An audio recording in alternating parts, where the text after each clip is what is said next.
بسم الله الرحمن الرحيم.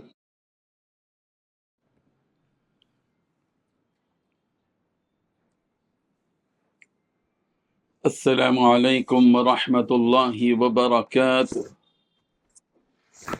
إن الحمد لله نحمده ونستعينه ونستغفره ونستهديه، والصلاة والسلام على أشرف الأنبياء والمرسلين محمد وآله وصحبه أجمعين، أما بعد. حاضرین و ناظرین، یہ درس نمبر 2159 ہے اور آج سورۃ التغابن کی 2 آیتوں کی تلاوت اور تشریح کی جائے گی، آیت نمبر 9 اور 10۔ اعوذ باللہ من الشیطان الرجیم، بسم اللہ الرحمن الرحیم۔ یوم یجمعکم لیوم الجمع ذلك يوم التغابن ومن يؤمن بالله ويعمل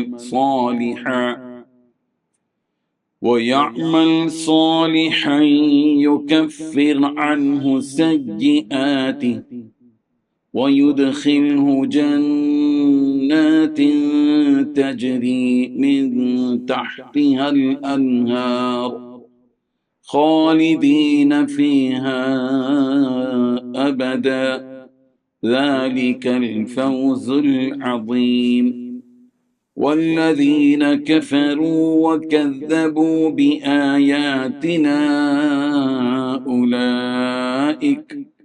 أولئك أصحاب النار خالدين فيها وبئس المصير صدق اللہ العظیم۔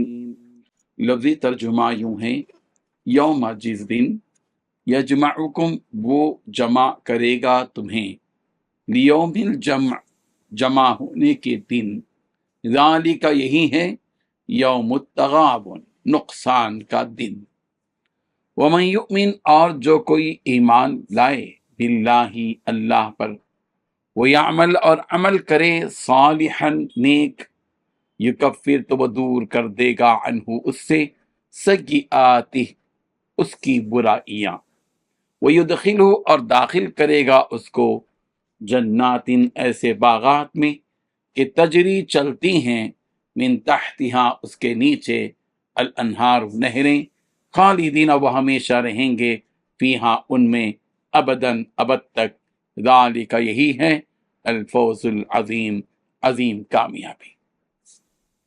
والذین اور وہ لوگ جنہوں نے کفروا کفر کیا، وکذبوا اور تکذیب کی، بآیاتنا ہماری آیتوں کی، اولئک وہی لوگ، اصحاب النار آگ والے ہیں، خالدین ہمیشہ رہیں گے، فیہا اس میں، وبئس المصیر اور برا ہے ٹھکانہ۔ ترجمہ یوں ہے، یہ دوسری زندگی اس دن ہوگی جب اللہ تمہیں روز حشر میں اکٹھا کرے گا۔ وہ ایسا دن ہوگا جس میں کچھ لوگ دوسروں کو حسرت میں ڈال دیں گے، اور جو شخص اللہ پر ایمان لایا ہوگا، اس نے نیک عمل کیے ہوں گے، اللہ اس کے گناہوں کو معاف کر دے گا اور اس کو ایسے باغوں میں داخل کرے گا جن کے نیچے نہریں بہتی ہوں گی، جن میں وہ ہمیشہ ہمیش رہیں گے۔ یہ ہے بڑی کامیابی۔ اور جن لوگوں نے کفر اختیار کیا ہوگا اور ہماری آیتوں کو جھٹلایا ہوگا، وہ دوزخ والے ہوں گے جس میں وہ ہمیشہ رہیں گے، اور وہ بہت برا ٹھکانہ ہے۔ ان 2 آیتوں میں 8 باتیں بیان کی گئی ہیں۔ پہلی بات، یہ دوسری زندگی اس وقت ہوگی جب اللہ تعالیٰ تمہیں روز حشر میں اکٹھا کرے گا۔ دوسری بات، وہ ایسا دن ہوگا جس دن کچھ لوگ دوسروں کو حسرت میں ڈال دیں گے۔ تیسری بات، جو شخص ایمان لایا ہوگا اور جیسے نیک اعمال کیے ہوں گے، اللہ تعالیٰ اس کے گناہوں کو معاف کر دے گا۔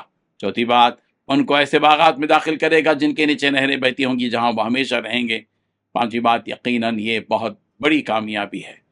چھٹویں بات، جن لوگوں نے کفر اختیار کیا ہوگا اور اللہ کی کفر اختیار کیا ہوگا اور اللہ کی آیتوں کو جھٹلایا ہوگا، وہ دوزخ والے ہوں گے۔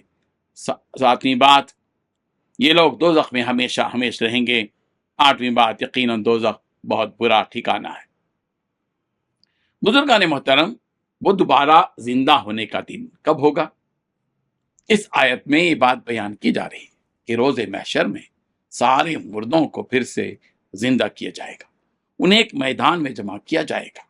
ذالک یوم مجموع لہ الناس وذالک یوم مشہود، وہ ایسا دن ہوگا جس کے لیے سب کو اکٹھا کیا جائے گا، اور وہ ایسا دن ہوگا کہ سب کے سب کھلی آنکھوں سے دیکھ لیں گے۔ سورہ ہود آیت نمبر 103۔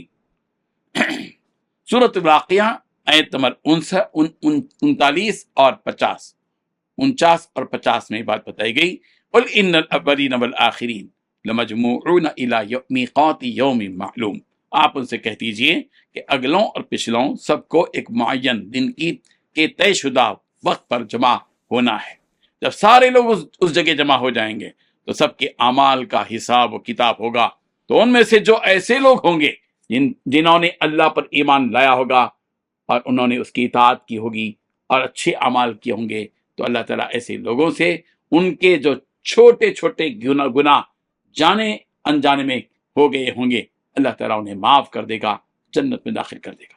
وہ جنت جس میں یہ ایمان والے جب جائیں گے، ایسی خوبصورت اور پرکشش ہوگی اس جنت کہ اس جنت کے نیچے سے نہریں بہتی ہوں گی، جو کہ اس جنت کی رونق کو اور بڑھا دیں گی، اور جو کوئی اس جنت میں ایک بار چلا جائے گا وہ کبھی اس سے نکالا نہیں جائے گا، بلکہ ہمیشہ کے لیے یہی جنت اس کا ٹھکانہ رہے گی، جہاں وہ بڑے آرام اور راحت کے ساتھ رہے گا۔ اور یقیناً یہ بہت بڑی کامیابی ہے، جس کو جنت میں داخل کر دیا گیا فقد فاز، جس کو جنت میں داخل کر دیا گیا وہ کامیاب ہو گیا، اس میں سے بڑی کامیابی ہے۔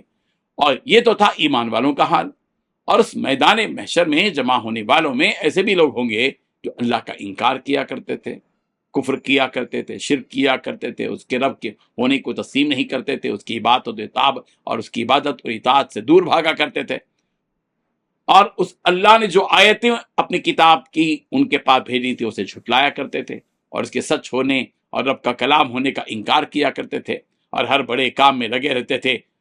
تو ایسے لوگوں کے لیے، ہر برے کام میں یہ لوگ لگے رہتے تھے، تو ایسے لوگوں کے لیے اللہ تعالیٰ نے جہنم تیار کر رکھی ہے، جس میں بھڑکتی آگ اور طرح طرح کے عذاب ہوں گے، جس میں ان کافروں کو ڈالا جائے گا، اور جب یہ اس جہنم میں چلے جائیں گے تو پھر کبھی اس جہنم سے باہر نہیں آئیں گے، اب یہی جہنم ان کا ٹھکانہ رہے گا۔